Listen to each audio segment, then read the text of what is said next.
This is Josh from Cattle Decapitation. You're watching Infernal TV.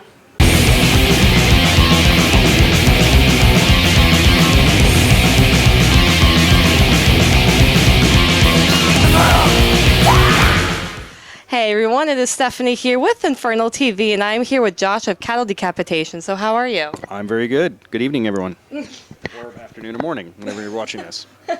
All right, so, you're currently on tour right now.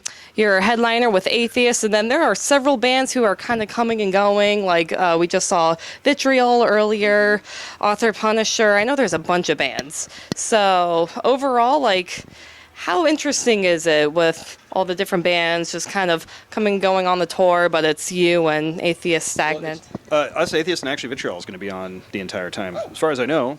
Right, guys? Author and Punisher is actually only leaving for a few days, and that, I believe, it's based on the holiday, like he's going to visit family he has in New England. And then Full of Hell will be on until Chicago, which is December 5th, and then Primitive Man jumps on. So they had some scheduling, they wanted to be on the tour. We wanted them on the tour, but they had some scheduling issues, so in order to make it work, we had to kind of split the time. But we're happy to have, obviously delighted to have them again, and then Primitive Man's going to be cool too. So it's, we were kind of putting this tour together. We wanted to, we did something similar in late 2017, and Full of Hell was on that one too, but we wanted to have a diverse lineup, not diverse enough to where people couldn't, kind of cross-pollinate. If they're, fans of one band, they could easily get into another. But stuff that was, just sort of different enough where it wasn't 5 bands that were doing the exact same thing. So I think it's thus far it's been working really well. Everyone's super cool in all the bands, and they're all killing it every night. So, come on out if you want a diverse, interesting, engaging show. I think it succeeds. Awesome. And now, Death Atlas will be out in a few days, and I'll talk about that in a little bit. But you said that you're playing a few songs from the new album live. So from the shows that you've played so far, how's the reaction been? I mean, positive. But, it's that sort of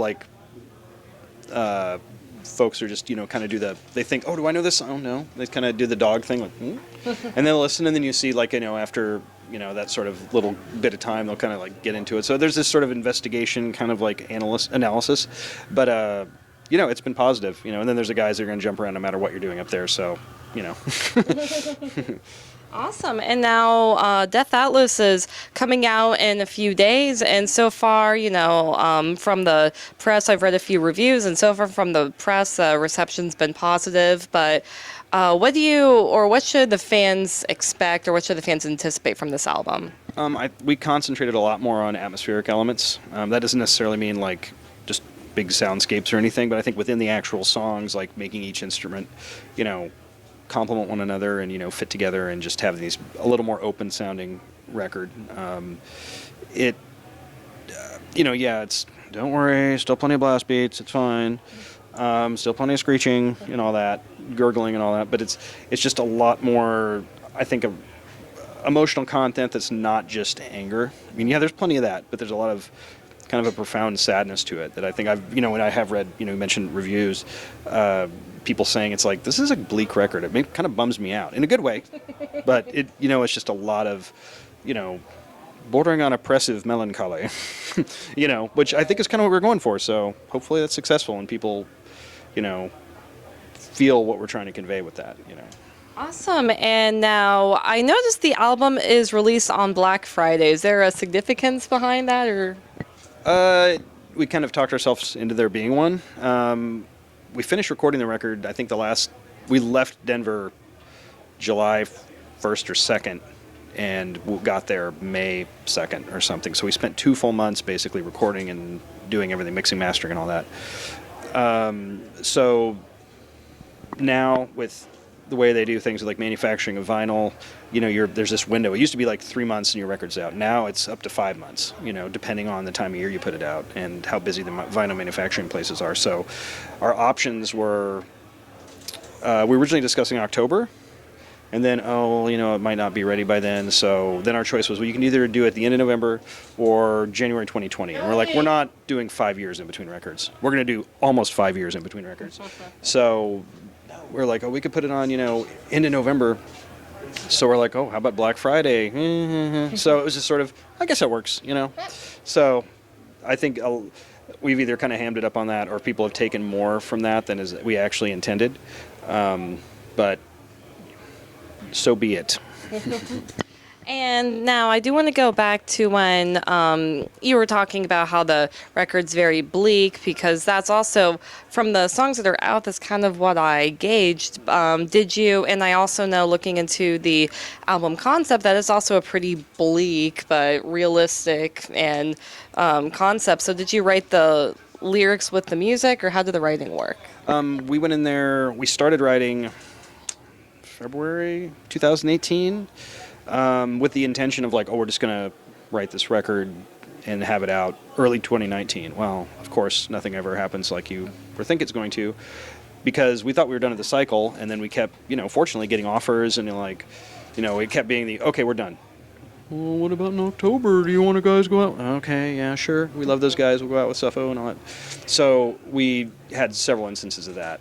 Just little play this festival, which is, I'm not complaining. That's great. But it just kind of kept postponing things, and we were only able to do little blips of writing at a time. And, of course, like always, we're up until the, 11th hour just writing and, getting it done. So we wrote we went in beginning of May, like I said. We probably finished writing the last song maybe a week or two before that, and that was finished in quotes, kind of. And there's a lot of that stuff that, one, you do write in the studio, but then there's a lot of stuff that, for me personally, the way I like the layering of guitar stuff, that I was sitting there, while we're tracking the basic rhythms, me going, what am I gonna do? So not in a way where I felt threatened by it, but just to sort of, well, better figure it out now, kind of thing. So unfortunately, we always say, I want to take time and not have to feel rushed, but I think it's just our sort of, and I'm sure most bands are the same way, curse of oh, when do you do your best stuff? When you have to, And that is an interesting point. And then another thing I've noticed is that your sound with this album is a lot more broad. It's not, and I think you kind of mentioned that earlier. It's of course there's the blast beats, there's Travis's crazy vocals, but it's, you definitely went outside of your normal sound. So was that like a creative, or kind of you're all collaborating with your individual influences, or was that just another time crunch example? No. I think we set out to do that. Okay. Have it a little more expansive and atmospheric. I think a lot of our older material, and by older I mean older, was there was so much going on and so much tempo changes and busyness that it was hard to put in anything besides all the time, there's hints of it in the past few records, I think starting with Harvest Floor, and maybe parts of even Karma Bloody Karma had elements of this little more open sort of a sound. But we really, with those, Mono and Anthropocene, we didn't go into it with that as part of the goal. We want, some of those elements, but this was we want this to be a very open, expansive, really just, atmosphere, lots of atmosphere, a moody record, and that's what we set out to do. So I think we kind of got that. Awesome. And now let's talk about the Unerasable Past, the video. I found it really interesting because, the video itself really conveys the meaning of the song, but it's more of the format of a short movie almost. So, was that your idea, the band's idea, or did you collaborate with the video production crew? Yeah. That was pretty much Wes and Travis going crazy with that, kind of like with the album artwork and that sort of stuff. That is those two guys' their territory. So the rest of us were kind of getting, oh, here's this idea, here's that idea. We're, okay.